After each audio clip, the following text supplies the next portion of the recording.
Welcome to Trippy Commentaries and our Extreme Rules recap. I gotta say, man, I was extremely happy with this pay-per-view. I thought it was very exciting. Great matches from beginning to end. Yeah, definitely awesome. Let's get right into it, guys. This is definitely a fun one to watch. I'm RJ here with Retro Brett. Hello. And over chilling at the Izod Center there in Jersey is Corey. How you doing over there, buddy? Doing good, guys. Doing good. Always good to be here on Trippy Commentaries, covering all the best in pro wrestling. And it was definitely, as you said, an extremely awesome pay-per-view tonight. Let's jump right into it. Hell yeah, yes, man. We shall. In fact, for any of you who watched the pre-show, I think you got a little special treat. And, man, I would explain this fight. I would go into detail, but it was pretty mind-blowing, and I really don't know where to start. El Torito pulled out a victory, but Corey, can you tell us, can you try to break this fight down here? Yeah, I'll try to make this, make my analysis in very small pieces. It was a really hard-fought match on part of both competitors. We saw the debut of Micro Cole, Jerry the King Smaller, and JB Elf on commentary. Yeah. Of course, replacing the usual commentary team. It was a hard-fought match. We saw the use of small-sized chairs, ladders, as well as tables. It was a hard-fought match, like I said, but in the end, Hornswoggle came up just a bit short. What are your thoughts on it, Retro Brett? I think that's a beautiful pun. I know you didn't mean it, but it's a great pun. I also think it was a pretty cool match. It's hardly ever been seen before in WWE. Two little people fighting each other. And as we suspected, El Torito won it with the luchador style. Yeah, it was a chaotic match, man. You had a lot of people getting involved there, and El Torito pulled it off. Good for him. That was a groundbreaking match, and we'll see if we ever get another rematch of that one. That was certainly pretty interesting. But on to the main show, on to Extreme Rules. First thing we got to get into is Cesaro's big win. He came out on top. That was the triple threat match there, and he came out on top against Rob Van Dam as well as Jack Swagger. Corey, I don't think that was no surprise to us. We knew that Cesaro would come in and kick some ass. I felt like he had a harder time than I thought would happen, but he did pull off the victory. Yeah, definitely. This was a late addition to the card. We saw initially, I don't think it was announced as an Elimination Rules triple threat match, but we first saw, of course, all three of them: Rob Van Dam, Cesaro, and Jack Swagger brawling, and then eventually we saw Cesaro suplex Jack Swagger from the apron all the way up over his head, over the top rope, and then Rob Van Dam hit him with the 5-star frog splash off the top rope to get the pinfall elimination on Jack Swagger. And then, of course, we saw, at that point, it was left with Rob Van Dam and Cesaro. And we saw the two of them finish up. Rob Van Dam's got that classic ECW extreme style. The crowd really likes it. We saw Cesaro employ the use of a trash can, a metal trash can, and ended up that being the deciding factor in the match against Rob Van Dam. It looked like RVD took a pretty hard shot to the face. He was actually bleeding a little bit. And of course, one of our favorites here at Trippy Commentaries, Cesaro, coming away with a big victory off the heels of his win at WrestleMania in the Andre the Giant Memorial Battle Royal. What are your thoughts, Retro Brett? Well, Cesaro is an up-and-comer pretty fast. They're pushing him pretty hard. We pretty much knew he was going to win. And I think the final two combatants being RVD and Cesaro are the best two combatants that we could have hoped for. Don't think Jack Swagger could have put on the match that those two did.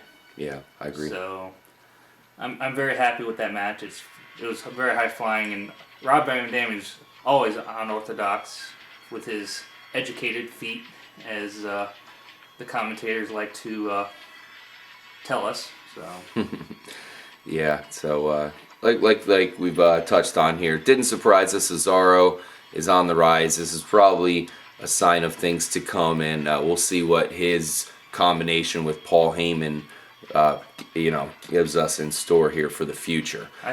I think a Cena versus Cesaro match eventually would be pretty cool. Really, we'll see. Obviously, we'll talk about Cena's feud with Bray Wyatt there with the cage match. We'll get to that here shortly. So we'll see what we have in store for this man right here that we're looking at, John Cena. But first, there's a guy I really wanted to get to. In fact, I've been meaning to talk about him in our past episodes, and we've kind of run out of time. And that is the mighty Rusev. And he just absolutely continued his dominance tonight. No doubt about it. He was a freight train out there. Of course, he got the victory, C-Dub. How far do you think he can take this? I mean, he looks like an unstoppable force at this point. Oh, yeah. We saw, as you mentioned, Alexander Rusev, accompanied by Lana, his, I guess, translator. Well, it's not even a translator. I guess it's just his mouthpiece. Yeah. And he basically, as we predicted, he completely decimated both Xavier Woods and R-Truth. He ended up giving Xavier Woods this brutal suplex outside the ring, and that pretty well took him out of the match. Yeah, immediately. And from there, it was just, it was academic. We saw Rusev hit a lot of big, powerful moves on R-Truth, and he put him away with that camel clutch finisher that he has. I forget exactly what it is that they call it. But definitely a strong showing by Alexander Rusev, the Bulgarian brute. I could see this just being just one of the many victims that start piling up for Rusev over this summer. We could see Rusev perhaps taking on at some point Daniel Bryan or whoever the champion may be, later on this year. So that'll definitely be someone to keep your eyes on. Yeah, me and Retro Brett were talking off screen about how we might want to see a Rusev versus Kane matchup. I think that would be a good battle. That'd be pretty tight. Also, I think sooner than later we'll see a Rusev versus Ryback. Yeah, I'm sure Ryback's going to get in hopefully. there. Yeah. Two big guys, that's for damn sure. Yeah. All right, here we go, Corey. Can you believe it? The Shield actually won. The Shield versus Evolution. The three of us picked Evolution, but the Shield came out on top. Props to them, man. They really showed their strength, and they showed that they really do have what it takes to be one of the most powerful trios in the wrestling federation here. So what do you think about that fight? I thought Shield versus Evolution was a pretty exciting matchup. We saw a lot of high impact offense, as is per the usual with these guys. We sort of knew that would be the case. And the big finish, we saw Seth Rollins dive off of a second story, like an entranceway, onto the members of Evolution. Yeah. Actually, I don't think it was all three of them. I think it was just Triple H and Randy Orton. Yes. And then after that, we saw Roman Reigns hit the Superman punch on Batista and take him out for the 1, 2, 3. And there's been a lot of rumblings online, a lot of rumors that we may not see Batista in quite as much of a involved role over this summer as we thought we would. Batista's going to be starring in the Guardians of the Galaxy movie that Marvel is putting out soon. So, from what I understand, he may be doing doing kind of half WWE and half promotion for that movie schedule over the summer. So time will tell, what we see with the Shield and Evolution feud. I think it could be something that we continue to see ongoing throughout the summer. I don't think we've seen all of the feud between, a guy like Roman Reigns and maybe Triple H. I think we could see it transition into something like that, perhaps. Who knows? But what were your thoughts, Retro Brett, on tonight's match? This was besides the WeLC match, this was the match I was most looking forward to tonight. And it didn't disappoint. Obviously, I'm disappointed that I was wrong, but I was happy that I was wrong in that the Shield won. Yeah. Because the Superman punch, then the spear to finish Batista was pretty cool. Roman Reigns. Oh yeah, he's your boy, isn't he, RJ? Oh man, he's big time up and comer here. Oh yes, and I definitely agree with you that we have not seen the last of this feud. We haven't even seen the start of this feud, as far as I'm concerned. I mean, that's my opinion. That's another thing we were talking about off screen, that this Evolution loss here, maybe it fuels them to be stronger now, given that information we just got by Corey here about Batista here. We'll see what that means. Maybe it does break off into more of a Roman Reigns versus Triple H thing. Randy Orton's always going to be trying to get into something, so we'll see what becomes of that. I think Randy Orton will square off with Dean Ambrose.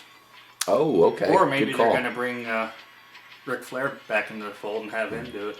And I got to say, we apologize for the slight delay with C-Dub. I know over there in Jersey, there's a little bit of a delay here, so we apologize for that. But what do you think about that, Corey? What's your prediction about Randy Orton's side of the Evolution factor there? Well, I'm not really sure exactly how he'll transition out of this feud. Randy Orton is another guy, kind of like John Cena, who's been around for about a decade now. He's been on top most of that time. So it's really, to me, guys in that position are almost the most uncertain of what's going to happen.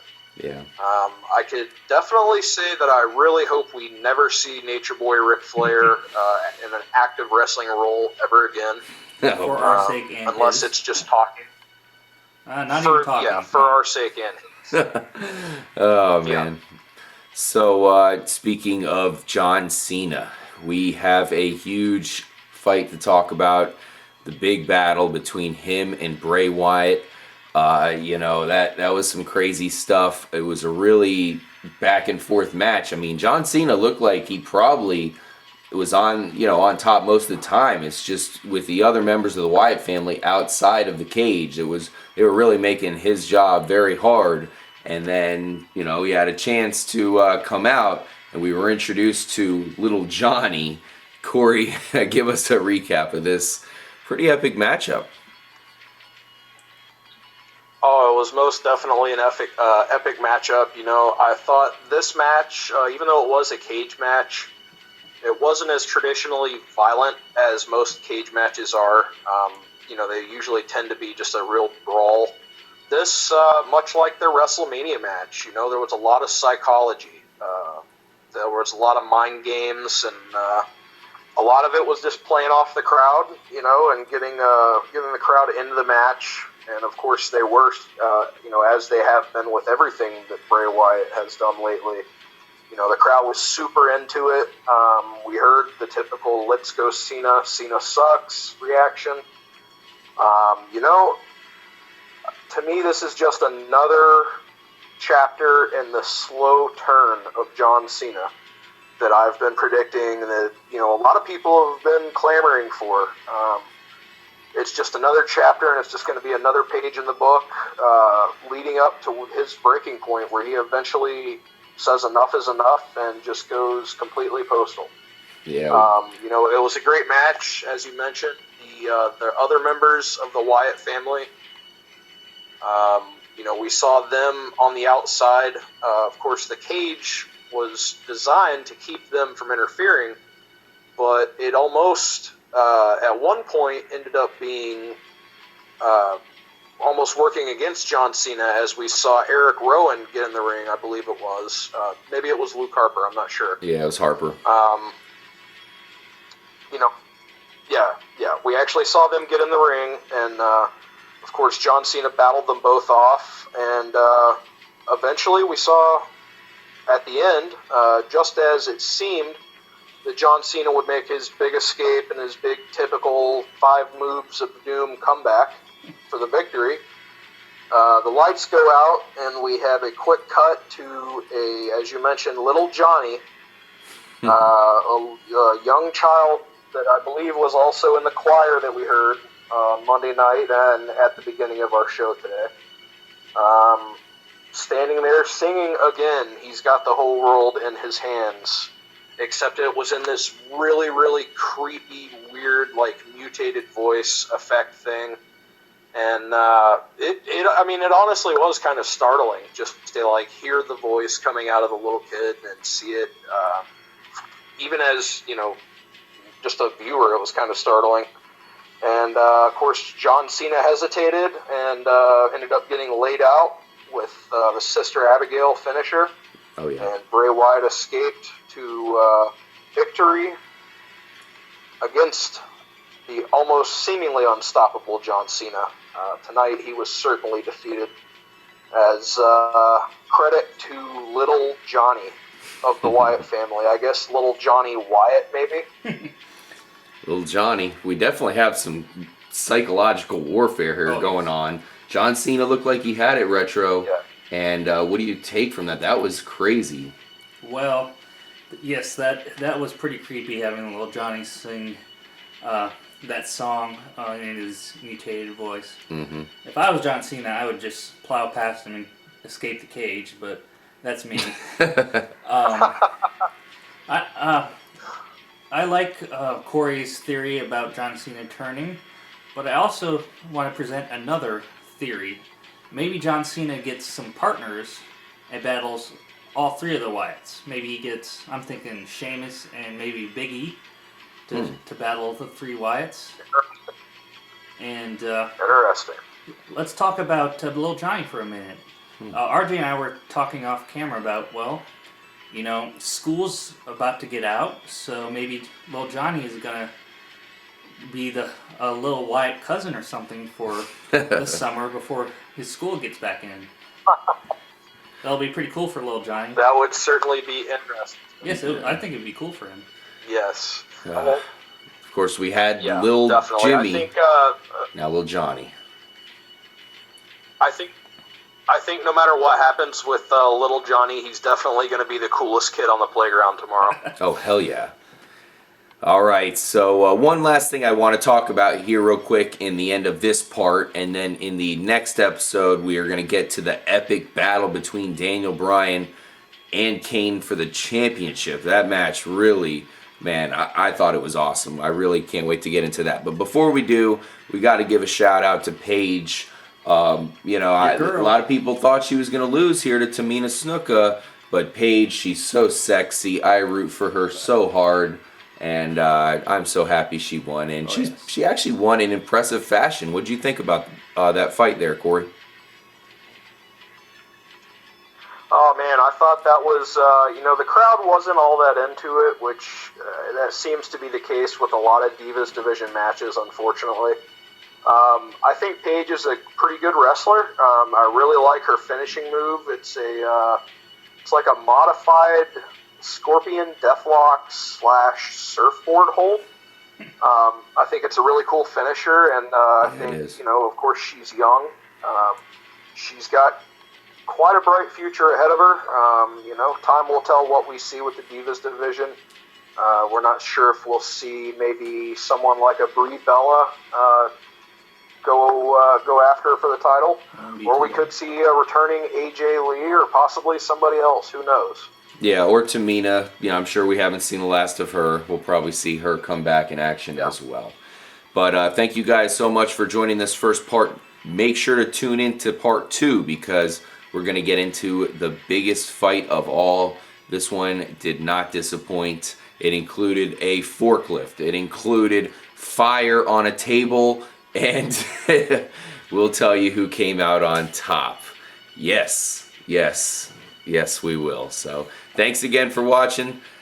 Corey, make sure to stay there where you're at the Izod Center, and Retro Brett, stay right there as well because we'll be right back. We'll see you guys then. All right.